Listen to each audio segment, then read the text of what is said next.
Bisyut, bisnis jadi berkat. Dan tentunya hari ini saya ditemani oleh orang-orang yang luar biasa di sini. Terlebih ada juga bisnis mentor kita hari ini, ada Pajar Paranginangin. Mungkin bisa perkenalan diri dulu Bang, silahkan Bang. Terima kasih Bang Ando. Ya. Nama saya Mahatma Pajar Paranginangin.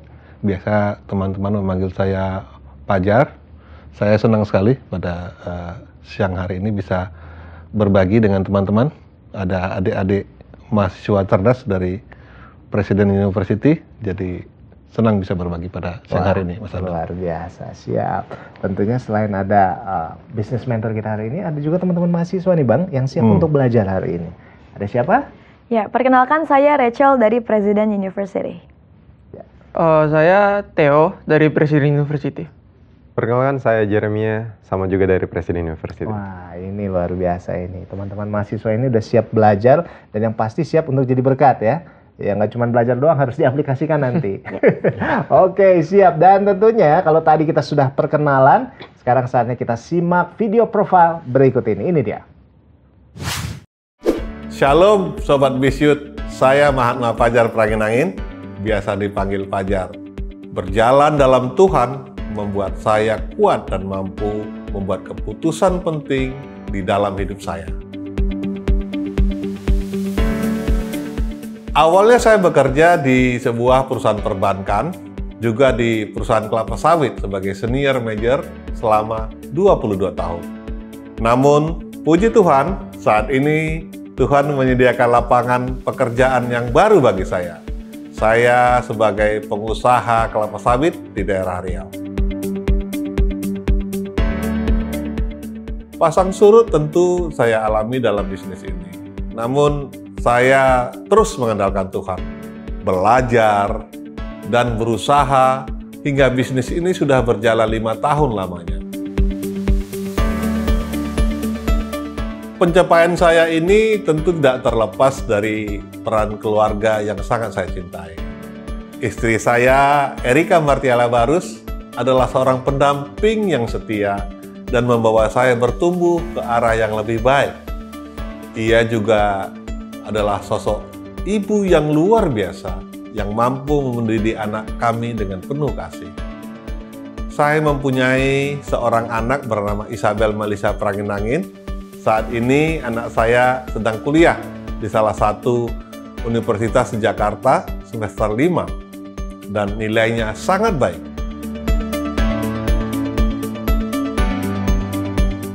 Ayat Alkitab yang selalu saya pegang adalah Amsal 1 ayat 7 yang berkata, "Takut akan Tuhan adalah permulaan pengetahuan." Apapun yang kita lakukan harus didasarkan oleh takut akan Tuhan.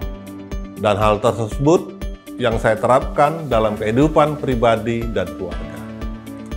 Kami sekeluarga sangat bersyukur karena dipercayakan Tuhan untuk melayani sebagai mentor pranikah di gereja kami.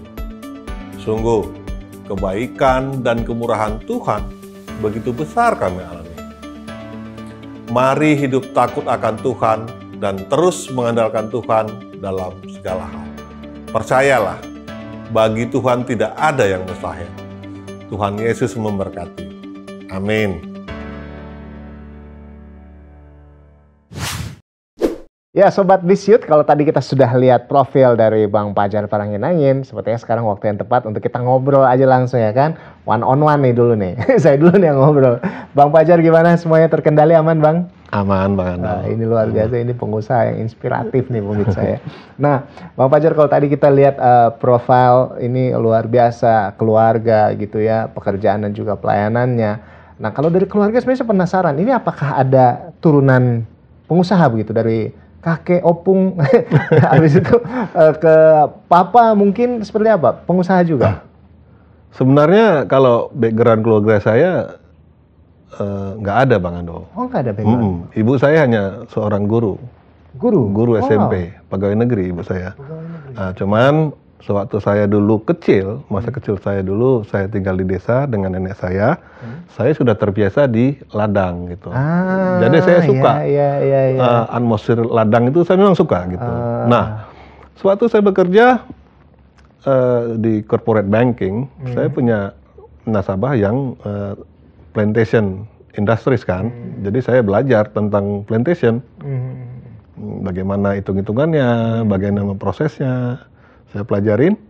Nah, pada saat saya memutuskan keluar dari bank gitu dan bekerja, artinya saya tinggal mempraktekkan apa yang saya pelajarin di bank, kemudian lingkungannya saya suka karena dari dulu saya memang suka suasana di biasa gitu outdoor ya. gitu. Berarti memang kalau dari dulu sudah ditempatkan itu sebenarnya kita nggak tahu ternyata itu ada rencana Tuhan gitu ya. Iya. Ditempatkan di ladang nemenin nenek begitu dulu. Betul. Sampai akhirnya kembali lagi ke ladang justru membawa sesuatu dari ladang. Betul. Wih, Dan keren. saya pengen nanti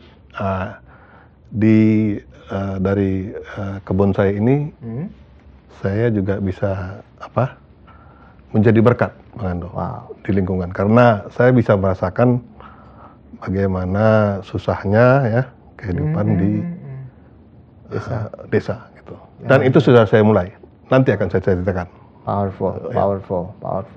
Nah itu dia tadi seperti tagline kita kan, Be Youth, bisnis jadi berkat. Jadi ini memang relate banget gitu teman-teman. Kalau keluarga secara rohani seperti apa nih Bang? Abang pelayanan, sharing juga di sana seperti apa?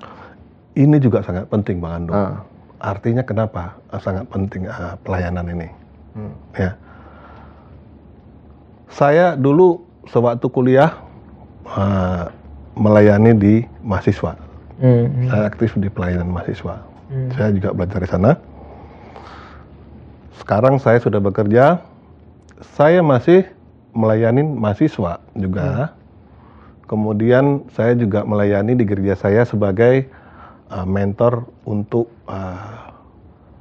pre-marital counseling. Pranikah di gereja saya. Kemudian untuk beberapa di alumni gereja juga, dulu alumni gereja saya yang dulu, saya juga melayani, menggerakkan mereka Bang Ando. Saya banyak lah. Kita banyak membantu ke katakan gereja-gereja di desa, kita bantu pembangunan gereja di desa ya, yang susah kita lihat. Kemudian untuk pelayan di sana, pendeta yang kita lihat susah juga kita ikut bantu gitu. Jadi ya nggak usah saya mention semua lah. Jadi kalau saya lihat ini kebanyakan abang juga ini selain melayani mahasiswa, anak-anak muda gitu, melayani juga pasangan-pasangan yang mau menikah gitu, sama juga tadi kembali lagi ke desa gitu ya untuk bangun desa. Ini luar biasa. Karena sejatinya kayak gitu ya pemirsa ya, bahwa pengusaha sejatinya membawa solusi di tengah-tengah masyarakat. Nah, sesaat lagi kita akan saksikan bagaimana Bang Pajar akan memberikan materi terkait dengan jadi karyawan apa pengusaha. Tetaplah bersama kami di Be Youth, bisnis jadi berkat.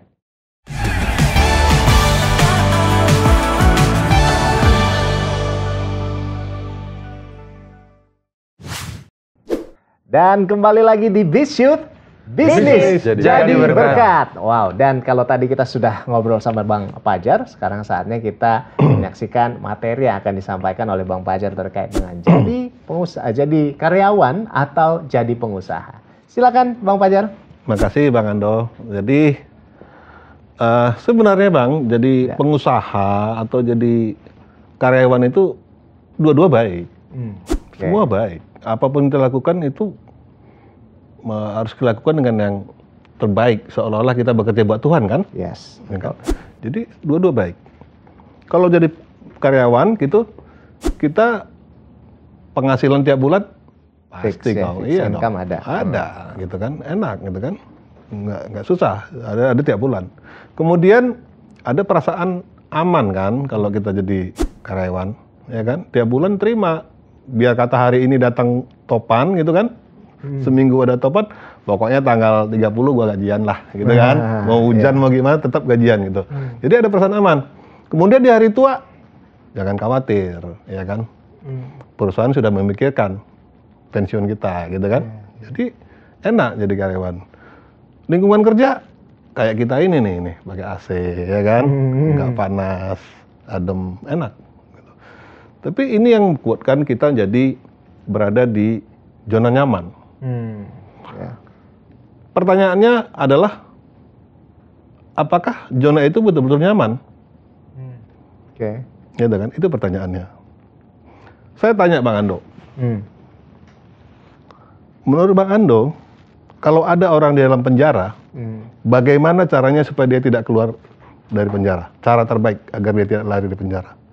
Cara terbaik agar dia tidak kabur dari penjara, ya dijaga sebaik-baiknya. No. Dikasih makan enak kali. Dia nggak kabur. Sudah mendekati, ya, sudah mendekati. Iya. Jadi caranya membuat orang tidak keluar dari penjara adalah jangan dia sempat tahu kalau dia ada di penjara. Oh, dikasih kenyamanan. Nyaman gitu ya? dia. Oh, I see. Makan enak gini. Jadi dia nggak tahu kalau dia penjara. Gitu kan? Itu caranya. Jadi makanya saya keluar dari Penjara itu. gitu. Jadi penjara itu. Saya merasa gini. Actually itu nggak penjara. Gitu. Tapi saya merasa saya tipikalnya kan saya cerita, saya orangnya suka di luaran gitu ya. Lapangan ya Bang? Lapangan, saya orang lapangan. Jadi saya merasa kalau di office itu penjara. Saya nggak bebas. Karena gini, kalau jadi pengusaha itu ada kelebihannya jadi pengusaha itu. Pertama itu adalah waktu kerja kita kan fleksibel. Ya kan, saya kalau jadi karyawan harus 9 to 5 di kantor, gitu kan. Saya kalau jadi pengusaha, saya nggak mau 9, saya maunya 11. Saya mau bangunnya susah kayak gitu kan.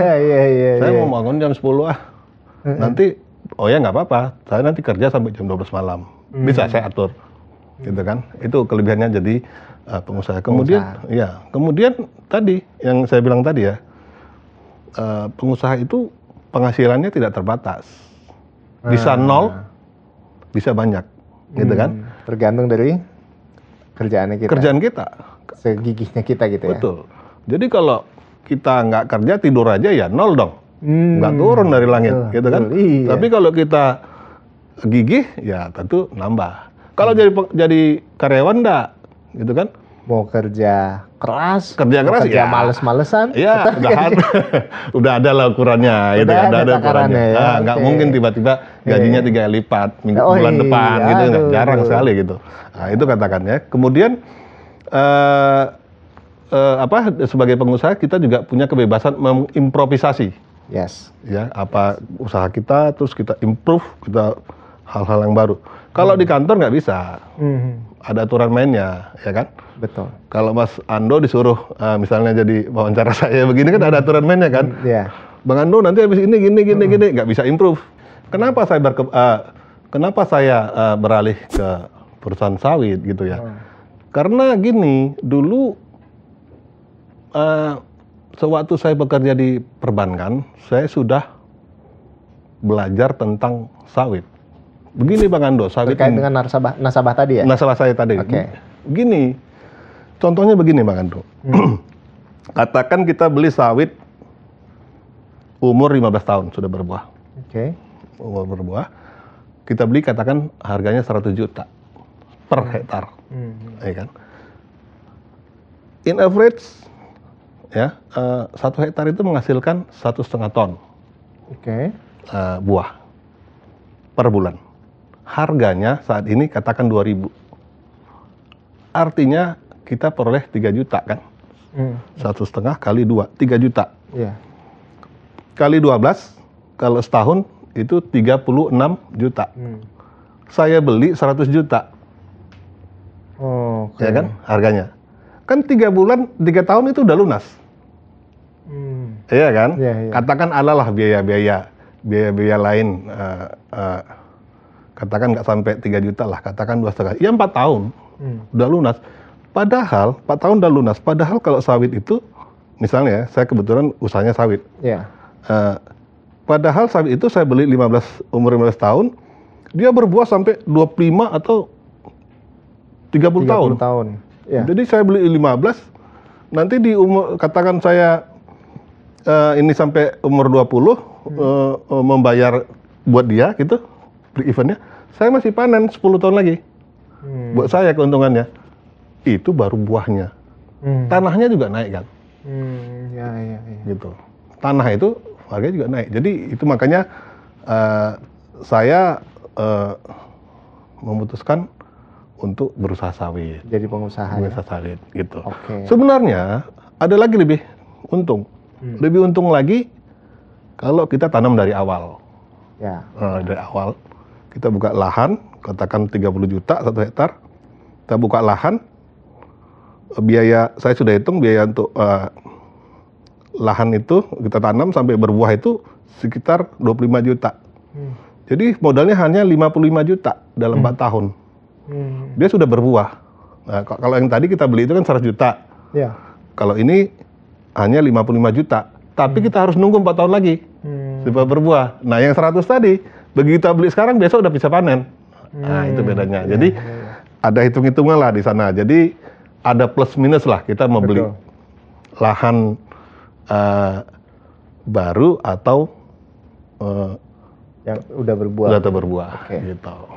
Jadi ada orang yang dari awal dia bisa langsung jadi entrepreneur sebenarnya. Katakan mahasiswa-mahasiswa seperti adik-adik kita ini. Mereka bisa jadi entrepreneur. Saya kebetulan tidak seberuntung mereka. Kenapa? Menjadi entrepreneur itu butuh modal, Bang Ando. Betul. Butuh modal, gitu kan. Jadi saya dulu kenapa saya harus jadi pegawai dulu?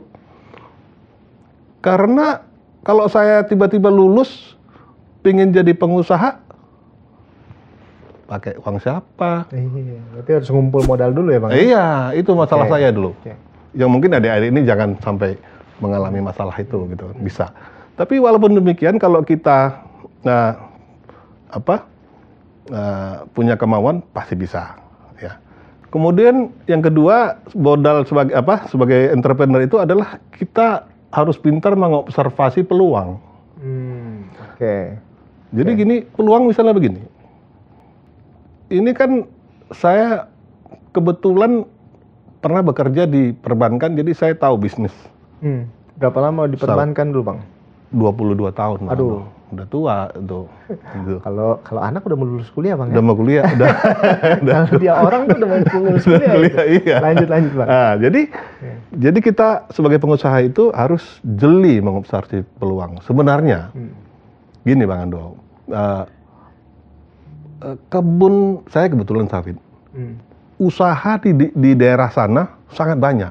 Saya pernah ditanya sama teman-teman, ya kan. Teman saya kan orang Jakarta nih, jelek-jelek gini kan orang Jakarta. Jeleknya aja kayak gini, gimana gantengnya ini? Repot, minder nih. Jadi gini, saya ditanya sama teman saya kan di gereja saya itu banyak ekspat juga. Oke. Ya, ekspat gitu. Tanya, kenapa kamu ke daerah katanya?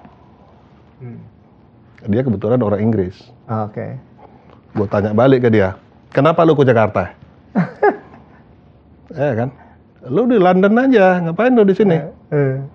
Dia bilang, oh, karena dia tanya, gue tanya balik, dia jawab, oh Jakarta lebih berpeluang. Sama dengan pertanyaanmu sama aku bilang, di daerah lebih peluang. Aku tahu, lu bisa berusaha kok di London. Gue bilang kan, lu bisa berusaha di London. Tapi gue tahu di London butuh modal besar. Kan, lu nyewa apartemen aja sekian miliar lo di sana. Di Jakarta sekian ratus juta lu dapat. Ya kan. Jadi dengan keterbatasan modal kita bisa berusaha di daerah yang less kompetitif. Less kompetitif dibanding di kita. Jadi kita harus mengobservasi peluang itu. Itu syarat jadi nomor 2 syarat jadi entrepreneur. Yang ketiga, kita mau belajar. Nah, ini paling penting nih, harus mau belajar. Kalau nggak mau belajar repot ya Bang ya? Iya, jadi coba kita katakan begini, kalau di saya ya di kebun itu mau belajar itu misalnya kita harus tahu bagaimana tanaman yang baik. Katakan sawit itu, ya saya nggak sombong lah, ada sekian tahun gitu kan. Saya lihat batang sawit aja, saya langsung tahu. Gitu. Karena terbiasa ya, karena belajar. Saya selalu perhatikan itu. Saya lihat batangnya, daunnya saya tahu ini bibitnya apa, daunnya warna ini kurang vitamin apa, kenapa begini jadi apa, gitu saya pelajarin. Nah, jadi kita harus mau belajar. Cuman nggak hanya itu gitu kan, teknis memupuk juga perlu. Nah ini masalah teknis nanti lapangan. Jadi ada kemauan untuk belajar. Teknis memupuk gimana? Kita tahu kapan harus memupuk. Katakan harus hujan dulu 2 hari sebelumnya supaya tanah agak lembab. Jadi Abang terjun langsung gitu? Terus terjun dong, harus lihat gitu. Terjun, pelajarin, ngomong-ngomong sana gitu kan. Nah, jadi Kita tahu 2 hari sebelumnya hujan baru dipupuk supaya pupuk kita nggak sia-sia menguap, langsung diserap. Itu teknik pemupukan. Kemudian pengangkutan, kita harus tahu kan, ini sawit kita diangkut kemana, pakai apa, gitu kan, ke pabrik mana terdekat, harga pabrik di sana berapa, di sini berapa, kita harus tahu. Nah ini semua harus terjadi di lapangan, ya, terkait penjualan kita jual kemana, gitu. Jadi harus ada keinginan untuk belajar Bang Andor. Jadi kira-kira itulah yang bisa saya sampaikan pada siang hari ini Bang Andor. Keren. Thank you Bang Fajar. Jadi memang yang paling penting adalah kita juga harus mau belajar ya. Dan belajar itu jangan cuma di kulit doang, harus memang deep banget, harus sampai tahu semuanya begitu ya. Pertaruhan. Ya kan? Kalau enggak tadi itu balik lagi. Dibalikin sama mertua kita. Gagal kita. Oke, baik Sobat Bisyut. Tadi kita sudah menyaksikan pemaparan materi dari Bang Fajar Parangin-Angin. Sebentar lagi kita akan tiba di sesi tanya jawab. Untuk itu tetaplah bersama kami, Sobat Bisyut. Kita akan segera kembali usai jeda. Hanya di sini di Bisyut, bisnis jadi berkah.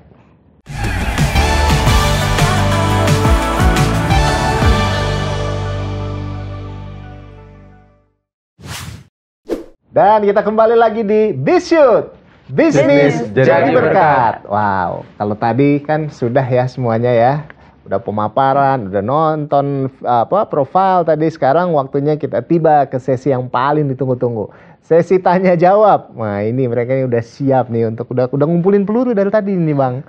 Ya kan, serem nih. Mahasiswa pinter-pinter nih. Oh pinter-pinter, kritis ini Bang. Langsung aja kalau gitu dari Rachel. Ya, makasih Bang. Silakan Rachel. Jadi pertanyaan dari saya yang pertama itu kenapa harus sawit? Kemudian setelah Bapak berhasil mengelola sawit, apakah Bapak mempunyai atau melihat peluang dari bahan-bahan yang lainnya seperti itu? Turunannya mungkin. Menarik, pertanyaannya menarik ini. Jadi begini Dek Resel ya, jadi kalau kenapa harus sawit? Dulu sewaktu saya bekerja di perbankan, saya sudah belajar mengenai sawit. Gitu kan, mengenai sawit. Jadi saya pelajarin dan saya tahu hitung-hitungannya, saya tahu tanamannya bagaimana, saya pelajarin. Kemudian ya tadi kan saya nggak langsung terjun juga gitu ya, saya juga ada proses gitu kan. Proses kan setelah di perbankan saya sempat bekerja di perusahaan swasta besar ya, salah satu terbesar. Yang punya kebun sawit di Indonesia. Jadi saya belajar di sana.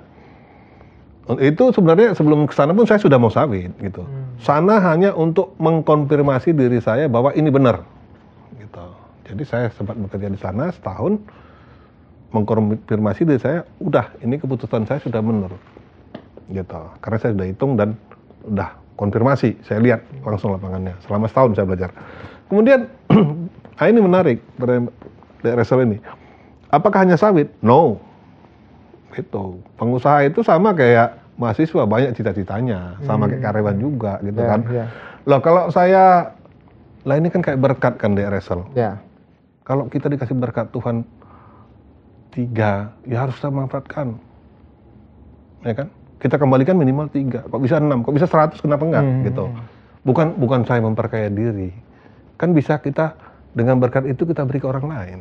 Berkat itu kan, kan kira gitu. Jadi di benak saya ini ada peluang-peluang lain sebenarnya yang saya pingin juga. One day saya akan masuk ke sana, tapi saya harus siapkan diri dulu gitu. Nah, kira-kira gitu deh Resel. Oke. Siap. Keren.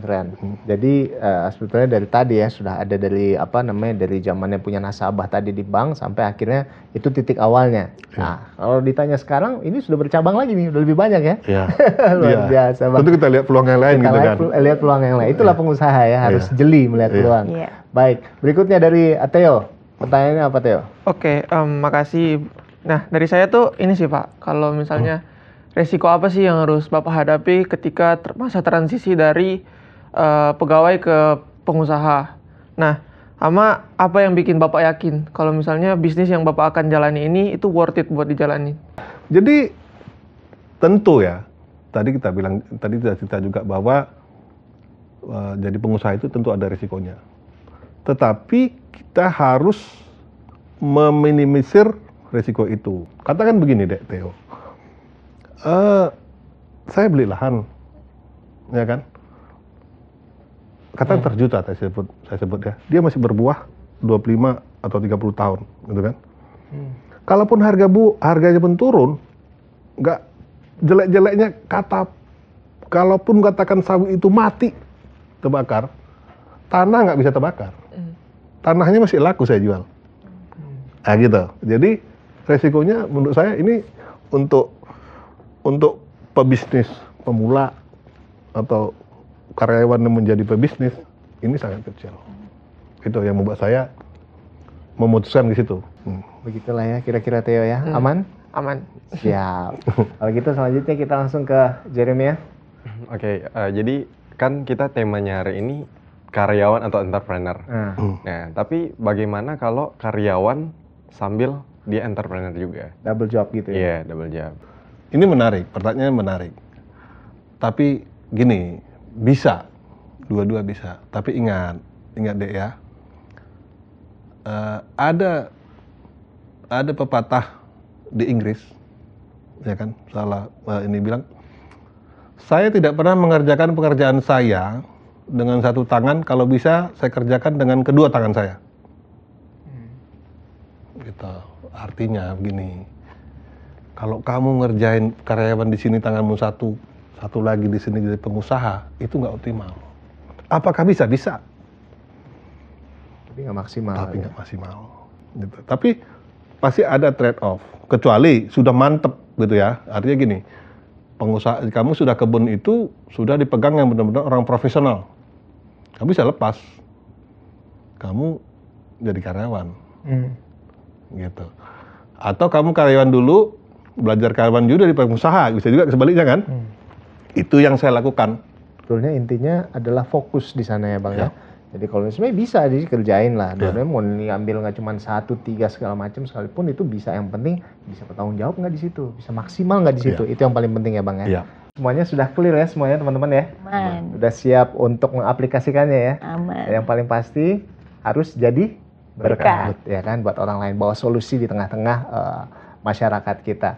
Ya. Nah, jadi kalau misalnya kita belajar juga ya kayak di kejadian bahwa dikatakan kejadian 2 itu bahwa akhirnya Tuhan sudah menciptakan semuanya, bahwa diciptakan manusia. Artinya apa? Buat manusia untuk mengelola semuanya ini dengan baik, resource semuanya ini dengan baik. Nah, apa yang ada di tangannya kita yang Tuhan sudah kasih, mau di talenta sebagai apapun itu, kita harus lakukan secara maksimal, jangan cuma satu tangan, ya kan?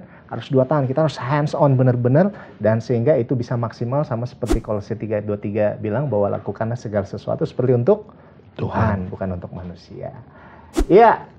Sobat Bisyut, itulah tadi perbincangan kita, sharing kita terkait dengan jadi pegawai atau entrepreneur atau pengusaha begitu ya. Dan semoga apa yang sudah disampaikan oleh Bang Pajar ini bisa jadi berkat buat kita semua. Semuanya sudah siap jadi berkat? Siap dong ya. Oke. Dan saya Rolando Sambuaga pamit, kita ketemu lagi di Bisyut episode selanjutnya. Sampai jumpa. Tuhan Yesus memberkati. Cukbok heo.